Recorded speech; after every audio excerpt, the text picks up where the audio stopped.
আবার জিওগ্রাফি তোমাদের দুটো স্কুলের প্রশ্ন দেখাবো। এখানে দেখো ক্লাস 10, হ্যাঁ সেকেন্ড সামেটিভ যারা দিচ্ছ এগুলো উত্তর করে দেওয়া আছে, এগুলো লক্ষ্য করো। এটা অলরেডি আমি আগের ভিডিও পর্বে তোমাদের একটু জানিয়েছিলাম। এখানে বড় কোশ্চেনগুলো লক্ষ্য করো, এখানে বড় কোশ্চেনগুলো যথেষ্ট নয়, এত টাফ কিন্তু তোমাদের থাকবে না।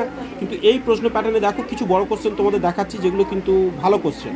এখানে দেখো পরের পেজে আমি তোমাদের দেখাচ্ছি, দেখো এই যে এখানে লক্ষ্য করো, এখানে যেমন ম্যাপ পয়েন্টিংয়ের ব্যাপারটা বোঝো, আর এই পূর্ব মধ্য ভারতে এটা ইম্পর্টেন্ট, আর এই সমুদ্র স্রোতের প্রভাব এটা মোটামুটি ইম্পর্টেন্ট। তবে এর থেকে ভালো কোশ্চেন আরও তোমার দেখাচ্ছি, দেখতে থাকো। যেমন এই একটা সেট, এইখানে দেখো এই যে চা উৎপাদন বা এই পূর্ব মধ্য ভারতের, এটাও কিন্তু খুব ইম্পর্টেন্ট।